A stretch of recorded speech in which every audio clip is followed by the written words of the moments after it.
because this new study published today in the Journal of Adolescent Youth looked at more than 6,000 middle school children across the nation and found that nearly 7% are not obese but severely obese in the 99th percentile for weight, which means the problem is worse than believed.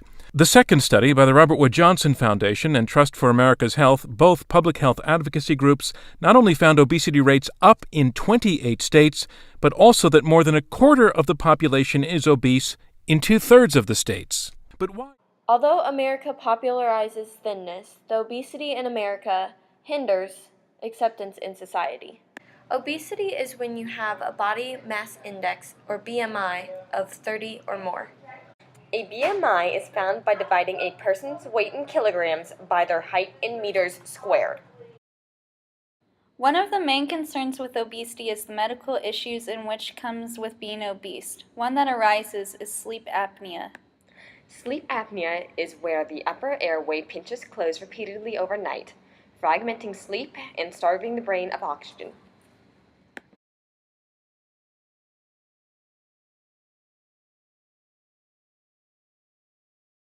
People come into U of L whom are struggling with their weight. What signs and symptoms of sleep apnea do you notice?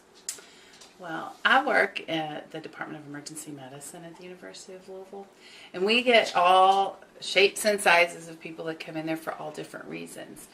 And we don't naturally know that you have sleep apnea when you come into the ER, but we always do a history and physical, and we ask you questions about yourself. And sometimes that will come up, if we notice somebody that's overweight or they're having breathing problems, we look in their throat and maybe they have big tonsils or things, we'll ask them about sleep apnea. And sometimes they know that they have sleep apnea and they'll say, oh yeah, I have a CPAP and I wear it every night religiously. Or they may say, I've never been tested, I don't even know what sleep apnea is. And then we'll have to explain to them what it is. And we'll ask them if they're married or do they live with somebody, and do they ever notice them snoring a lot at night? Do they stop breathing, occasionally? Most people that have sleep apnea don't really know they have sleep apnea until somebody tells them, you're snoring all night or you're not breathing very well. A lot of times people that have sleep apnea get really sleepy during the day because their sleep is very interrupted. It's on and off. They don't get a lot of good REM sleep, which is deep sleep. And so they are tired during the day. They don't perform well at their jobs. Sometimes they eat to stay awake during the day, which is then causes them to gain more weight. So sleep apnea is not something that people normally come to the ER for. But we really will, because it's emergency room are really for emergency type things. But with the history and physical, we will ask them about sleep apnea, and then refer them on to other doctors if they need to be tested, because you got to go to sleep and it's an all night type of test, which we don't do in the ER, but we may talk to them. Not only sleep apnea, but cardiovascular disease and joints are prevalent in overweight individuals. How does cardiovascular disease affect them in society? Obesity or cardiovascular disease, or both? Both. Well, cardiovascular disease can affect you in society because, for the same reasons really that obesity can, because you have a hard time moving around and getting around. Many of the people that have cardiovascular disease are limited in their activity and their exercise. Some of them have to have oxygen with them at all times, because when you get heart failure, you're not oxygenating very well and you have to have oxygen. That limits what you can do, where you can go, things like that. Being obese in society today I think that it's hard. There's prejudices out there everywhere, whether it's color, race, man, woman, your size. I mean, everybody has them. And sometimes, whether it's right or wrong, if you're obese, you may not be seen the same in society as just a normal sized person.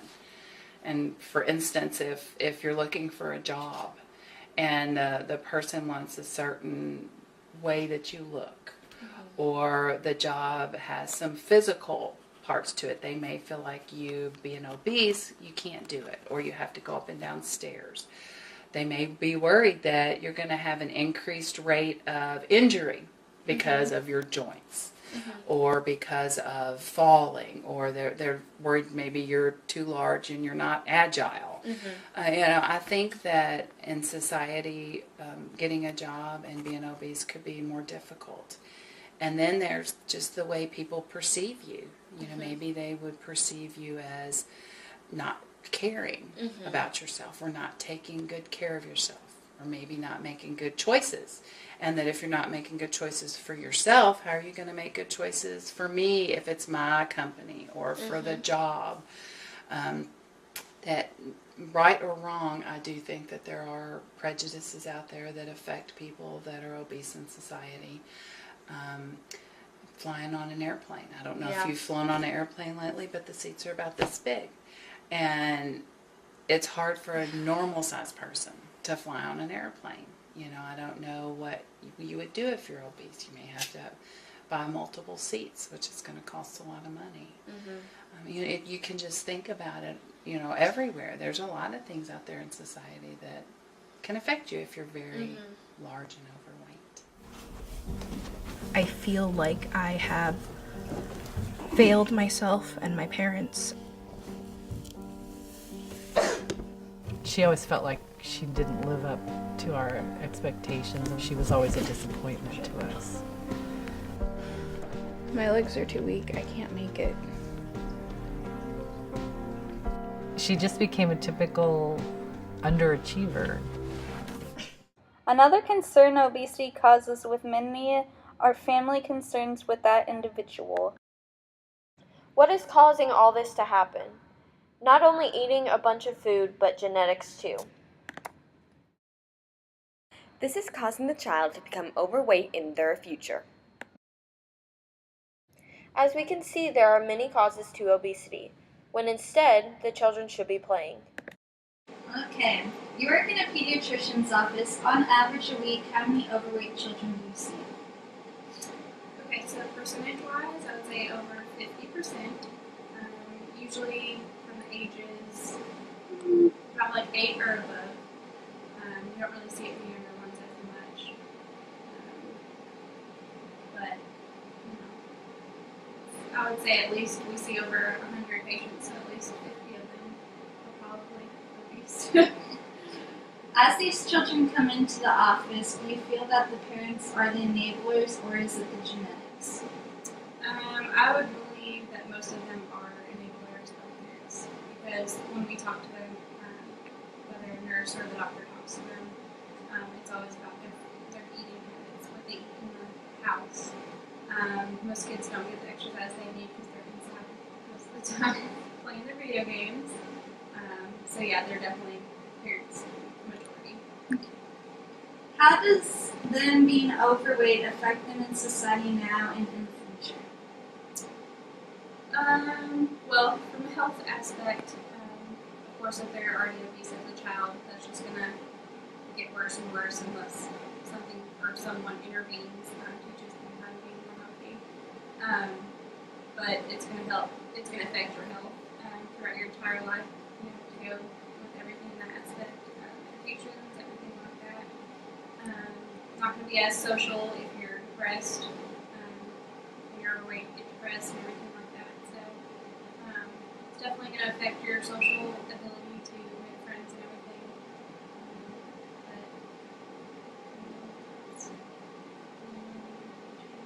Do you believe that childhood obesity will affect their lifestyle as they grow up? Do you believe that childhood obesity will affect their lifestyle as they grow up? Yes, definitely. So whether it affects you or your children, if you haven't been taught by your parents, you're probably going to pass that on to your children as well. So everything about lifestyle, you don't have to be as active. Take for instance, if you're overweight at a theme park, you can't even ride because you don't fit What everybody takes for granted every day, I can't do. The hardest thing about being in public at my weight is you get lots of looks. And some are sympathetic, some are Oh, you dirty waste. Smiling, huh? Yeah. You get bigger, you just get a bigger damn wagon. Think what you want in your head. Whisper to what you want with somebody who's with you. But to say it out loud is the worst. The only thing I want to do is just fall into a deep hole. What was your story with the weight loss? Well, I think it actually started about 4 years ago. We had gone to Universal Studios, and we were standing waiting in line, and we were next to get on the ride, and the girl looked at me and she said, oh, we're going to have to wait for a bigger seat for you. And I was like, oh crap. That's a big word, sorry. My kids are hearing me, hearing this, and they're hearing this woman say their mom is huge and we have to wait because she's too big to fit in the seat. And after that, I had to go to the doctor for an annual physical, and I had my lab work drawn, and my blood pressure had been high, so I'd started on blood pressure medicine prior to that, and my diabetes test came back, and I was pre-diabetic, and that was a huge wake-up call because my mother's diabetic, and I knew what the struggles that diabetes had meant in my family's lives and how it had affected them and shortened many people's lives. So I decided then and there I have an intellectually disabled son that I know I want to be alive for. And if I continued living the way I was living, I wasn't going to be there for him. So he was my main motivation. I don't even think having people say things or look at me, I don't even think that had as much to do with the fact that my health was starting to suffer. And it was starting to show. And I knew I needed to be there. I know I need to be alive. I've got to be there to take care of him. So he was my main motivation. A final way the American society hinders an obese person's acceptance is through individual concerns. Environmental problems are an example of this, such as how U.S. hospitals need to invest in architectural designs and equipment to safely and effectively serve these overweight patients. Since you said earlier that America prefers the skinnier size, do you believe that was one of the reasons for losing the weight? Not for myself, but for a lot of my friends that, I made a lot of friends through Weight Watchers and through the YMCA and the different activities that I do and with my running. I think a lot of theirs stems from, their body image and what they wanted. Mine stemmed from getting healthy. So, but I see, a lot of people do. And I'm not going to lie, it's huge. It was a big bonus. I didn't realize that I would enjoy looking better as much as I did. It just, when you try clothes on and they fit and they actually look pretty decent on you for a change, it does make you feel good and you feel better about yourself. So, yeah, absolutely. Yeah, that's probably this question's been asked so many times. Physical problems are not the only problem obese people will face. Psychological conditions often appear because of the American society perception on size. Obese individuals have a 20% elevated risk of depression. Anxiety? No, I think depression kind of plays into it in many facets. I think that, you don't just start out big. You go through different periods in your life where you're down and you eat too much and you gain a little weight. That makes you a little more depressed about it. And, it's kind of a cyclical thing that just happens. It's, was I diagnosed with anything? I didn't have anxiety. I didn't have any serious psychological disorders prior to. I think it did contribute to a lot of depression in my life, though, just because of how it affects your body. When you're heavy and you're overweight, you feel sluggish. You feel like you don't have energy. you don't want to go out and do things, and that kind of, you stay at home more. So I think that kind of intensifies the depression too, because you tend up, just end up being more of a recluse, and you just stay at home and don't do nearly as much as what you do, when you feel energetic and you want to go do things. So, so I think, depression was a factor in it. Do you believe that this depression was caused by, like, the American society itself, by the way they treated you or others? I think American society in general, favors them.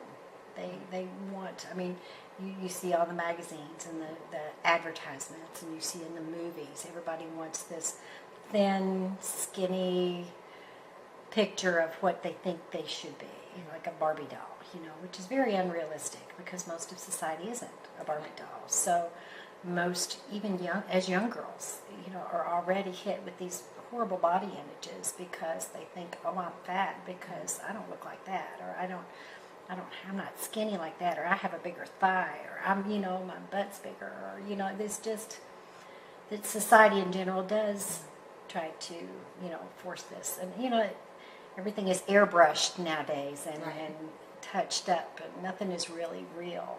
You go into these stores and they don't really sell things for girls with curves anymore, unless you're in the mom jeans section, which isn't, nobody wants to, especially when you're a young girl, wants to go shopping in the mom section because, but they the skinny jeans and the everything being straight, and it just kind of perpetuates everything that these poor young girls have to go through, and that in and of itself can cause depression and anxiety, especially in younger girls.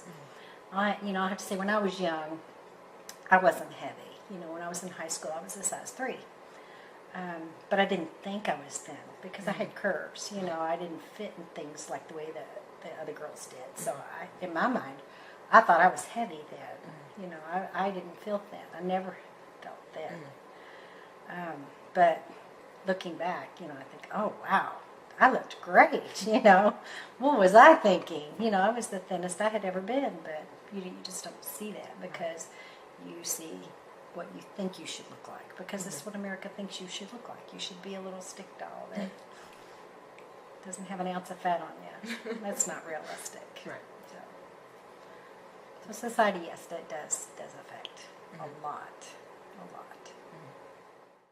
A final individual concern overweight people will endure is emotional problems. Individuals in the highest obese categories were 40 to 50% more likely to report discrimination.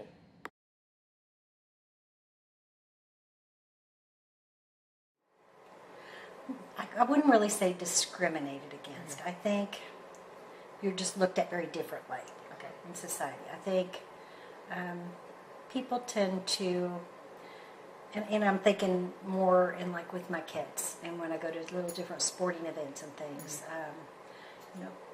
people tend to talk to people that are thin and look nice, and and if you don't fit that little image, you just kind of sit in the background and nobody really pays attention to you. And that, if you consider that I'm trying to think of any particular example. I've been in the same job for so long, so I can't really use a job example because that went strictly by my work history. But has this ever contributed to self-esteem? Absolutely, without a doubt. You try clothes on and you don't. You think to your mind you don't look good, so your head goes down. You don't look people in the eye. My self-esteem was in the toilet. I felt bad about myself. I didn't want to go out and be with other people. There are many problems that cause obesity and the issues that come with it. These issues are not only caused by obesity, but the American society. This issue America causes is a hindrance in society. Obesity is caused at an early age and is not always the child's fault, but the parents. This early obesity will begin to cause medical problems. which may cause some overweight job applicants to not be selected. America then causes psychological problems through this discrimination, such as depression. We can stop this mistreatment. It is as simple as treating others equally. And that starts now.